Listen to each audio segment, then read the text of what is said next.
Okay, welcome to the meeting of the Community Grants Committee, 16th of October. Are there any apologies for absence, first of all? And we received apologies for absence from Councillor Blyth and Councillor Ellis, and the Council of Public Services this morning. Right, okay. Item 2 is disclosure of interests and grant money dispensations. Any address? Yeah, obviously, item the Fly Overlay Board and the Millennium Mark Lodge. Also interested in too. So what was the second one? The Millennium Mark Lodge, the £1,000. Oh, right, yes, yes. Councillor's Yes. one. Also, I know the people who will be practice, I know that there's been putting the claim. Okay. John asked again for the safety ramp at Biggie Park. Mine's for the water restroom, the exercise and that equipment. Right, we'll come to those. Okay, we've got those. Right, item 3 is the minutes of the Community Grants Committee on the 8th of July. These have already been approved by Council, but I'll just go through them page by page in case anybody's got anything they want to bring up. So page 1, page 2, page 3, and page 4, and page 5. So with those minutes. Right, item 4 is the Councillor Grant funding form. I asked the Town Clerk just to draw up a simple form. What I noticed last year is some councillors had schemes they wanted to put forward, but we didn't have any sort of formal record of those. So what I just wanted to introduce was just a simple form to say which councillor is it, which ward is it, what do you want to do, we've received it and the committee's awarded the grant money. So there's a bit of paper to say yes, the council has agreed it. If anybody wants to see it, I mean in the main, if the council thinks it's a scheme that they want to do, it will normally be approved. Anything anybody else wants to take off the form, or add to the form, or any comments at all? It's really just a location. Don't want it too complicated. Okay, Councillor? The only other thing I would add is where it says registered charity, not-for-profit enterprise, perhaps put the charity number on. Right, yeah, we know that. Yeah. Knowing the number will actually You can save get us it. any work on and verifying it is a charity. Right. Yes.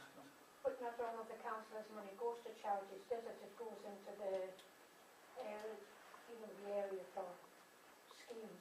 Some of it you may be say paying Northumberland County Council, which you know, charity number, but if it's an organisation that you know is a charity, it's just handy knowing, and then you've got to register the organisation or on websites so you can find them. Maybe we'll review this over the year to see how it goes next year. While we're discussing that, John, I see you've got in the minutes about a point system where to consider the grants. Yeah, it's on the agenda tonight. Yeah. Yes. Right, item 5 is the applications to the Community Grants Fund. The way I want to do is I'd like to go through each of them in turn, just provisionally discuss them, see what we think, and then we'll come back through them again just to confirm our thoughts. Just to remind you, there is a sheet there with all the grant applications we've had so far. We started off the year with £109,000. We've spent £78,699, so we've got £30,301 left. The 6 applications tonight add up to £46,870 odd, so there wouldn't be enough money anyway to satisfy all the grants, just to bear that in mind. Again, just to bear in mind, this is taxpayers' money, so we'll discuss them forward. Okay, Councillor Barton? Are there any more meetings of this committee before the year end? There's one more meeting in February. Again, something else to bear in mind.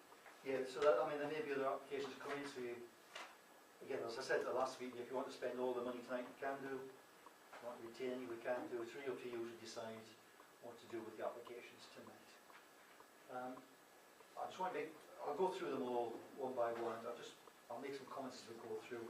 The first one is the Crazy Crafters, an application for £11,860. When I read that application, the organisation to me is based really in Seaton Valley. So I would really sort of direct them to Seaton Valley Parish Council to apply for grants.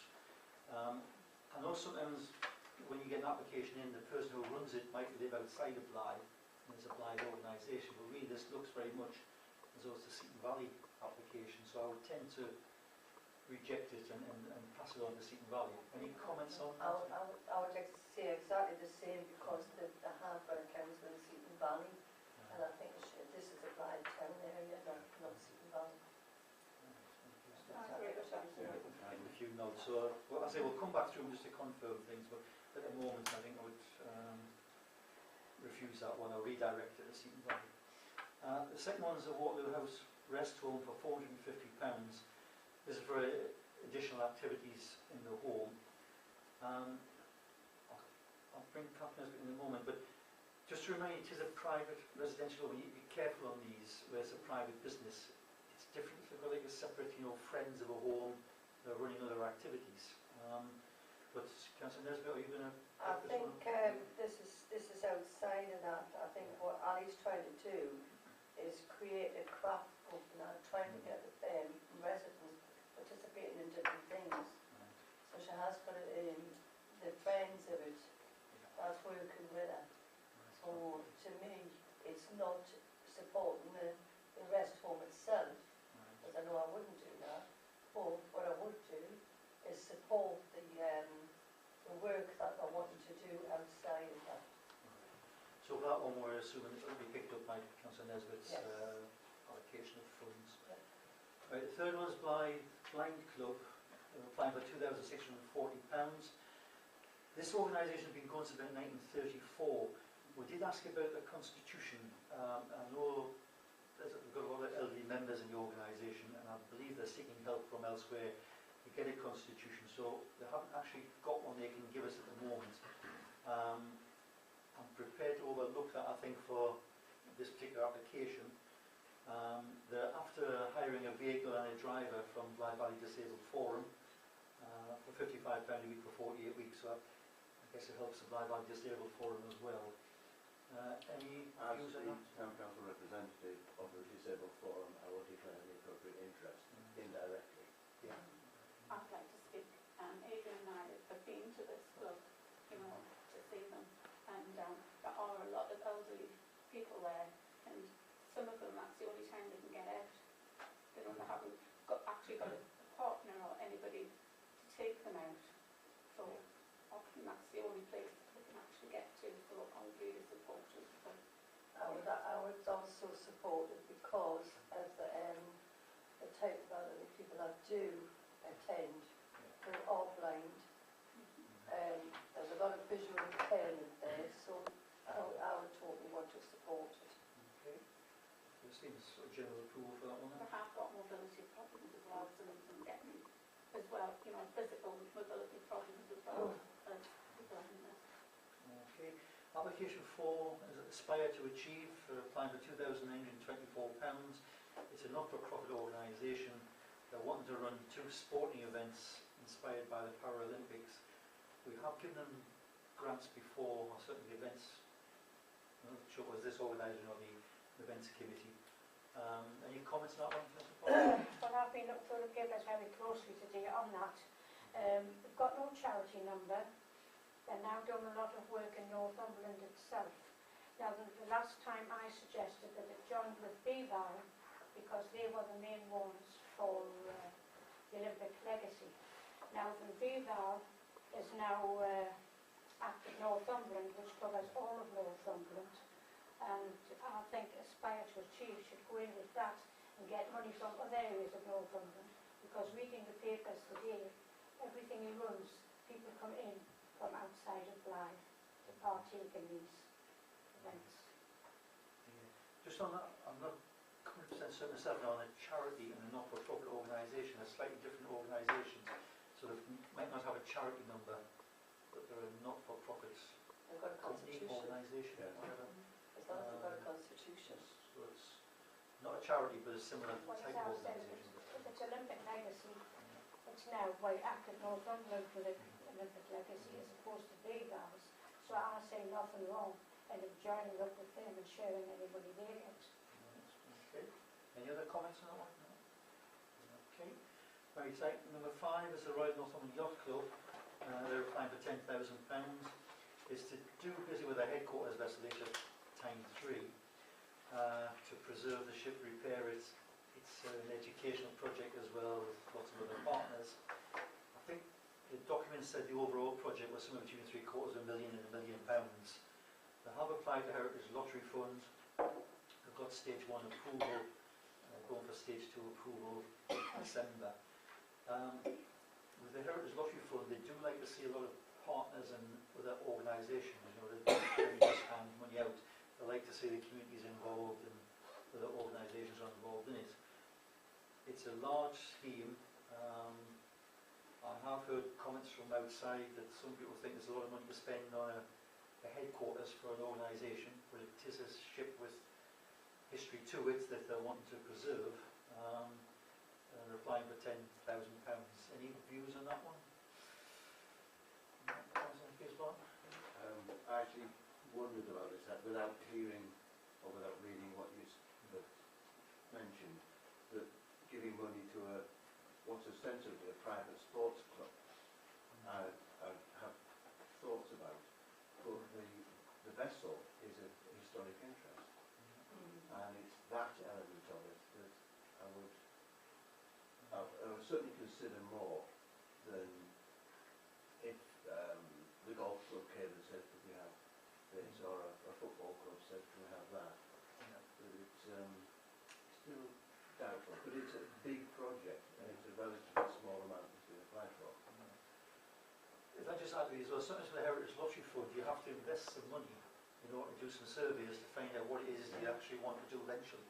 So sometimes they come in stages. They might find that after they've done initial investigations, it's going to cost more than £1 million, and they might just forget the whole scheme, but the money's spent by it, of course. You know. Any other views on that?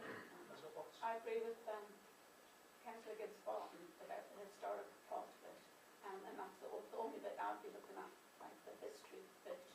I would like to give something, because there are going to be some apprentices, you know, coming in to observe what's happening and learn the skills of restoration of historical boats and things like that. But I probably wouldn't give the whole amount. I think I would second that one. Okay. Right, application 6 is the Blyth with a lifeboat, so applying for £19,000 plus VAT. It's basically for electricity supply, generator and operations cabin. I think I do need to make some comments here. I know we don't normally look into the sort of running of any organisation, but I think the public would want us to be mindful of sort of recent publicity on this. Could I just come in before you make a comment? Go on, yeah. Basically what you've had is, and I've actually wrote it down before you said that, but the history of the Blyth Lifeboat goes back to the former Blyth Valley Borough Council. And it comes to your recent infactual and incorrect press statements.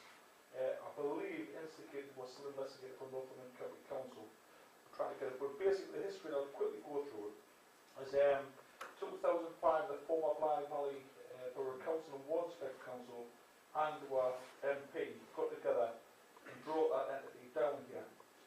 The jetty was previously owned by One North East. It was a government body, and basically that entity, John Tuckett and Ronnie Cowell and a couple of others, were trustees of the premise, and they were working towards signing a lease. For some reason, when the county council went to single unit authority, all the councillors decided that previously support to leave the place and left it with John Tuckett, Ian Ross and whatever.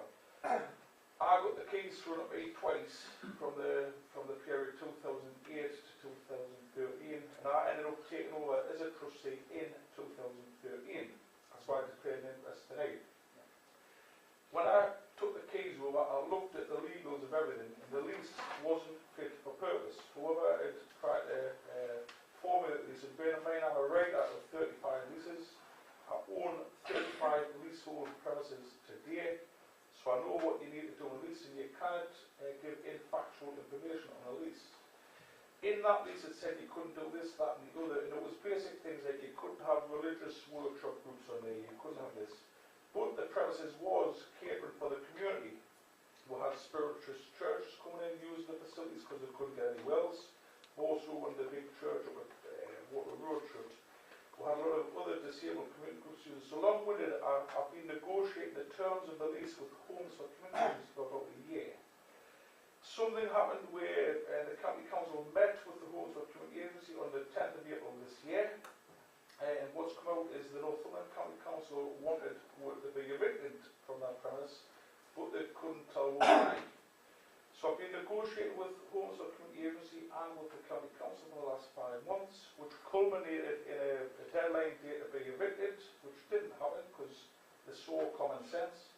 To the point now where just today we've had a valuation company, a nationally recognised one, who's been out and he's done a report. We're not going to be evicted. They've withdrawn that threats to it. They saw common sense. And where we sit today is there's 3 things going to happen. 1, the charity will sign the lease as amended. Homes for Community Agencies work with it. 2, we'll have it as a community of value to the community, an asset of value. Which it is. It brings in lots of community groups and it's got loads of support at town. Created an employment on Councillor Nesbitt's ward, the Crop Ward, which is one of the most deprived areas on the border. Can I just come in on that? I'll come back to that. Yeah, we've created employment, we've created 7 jobs that otherwise wouldn't be there on the border of the Crop Ward, which is one of the most deprived in the country. We'll create opportunity, etc., etc. And the third one is I've offered to buy it outright. So they've got 3 options and they're going to take one of them. Had an hour's meeting to deal with their representative, fully supported, loves the vision, loves the passion, and sees behind the potentially cynical reason to remove it. Because the people that want it removed haven't got a vision for it, haven't got a plan, haven't got a future, they would want it empty. So when it comes to funding, you've already granted that entity. Councillors have already given the tune of 30, 40, 50,000. Councillor Nesbitt blessed the entity and the board on a big ceremony down the Quayside front years ago. The trustee used to be MP of the town, Ronnie Campbell. He held the bank account for a lot of years. We just got that took back about a year and a half ago. Blyth Town Council supported it to the tune of we made way. It's not the last one, but the one before. We made way to allow other community groups to take the pleasure of it. So what you've got is a charitable entity across there, performing well, working hard for the community, creating employment, creating opportunity, and it's not going to get evicted from them premises. It's got a long-term future. Tonight it'll either be on a 5-year lease, it'll either be a community asset, we're going to go to try and secure it under the community asset value, or end up in private ownership by an entity to be formed. I cannot encourage you to support it, I cannot encourage you to give money because I've declared interest, but you've had an insight into the history of it, and we're looking to get the councillors back that supported it. You know, 2 or 3 of the councillors give it thousands, not from just Blyth, from Warspec and Cronington. So there's a trail, there's an oral trail of lots of support from your side in the council, the Labour group, for that entity. And I would hope you could unite and try and support it tonight in the council and in future. Thanks, I'll let you give the history of it, and I'll bring you in a second. I need to come in on this though. Go on, I'll let you in first. When the line bought, Councillor Gilbert Spartan was part of it as well as me. When the Blyth Valley Council, the 2 founder members was John Tuttier and Ian Woodhouse. They were the founder members. They approached Ronnie Campbell. Ronnie Campbell, they asked Ronnie Campbell if he would put the money, if they got the money, put the money into something so that they could get a constitution, get a group set up to get this board. Councillor Elliott came along and said that there was £90,000 that he would allocate to this board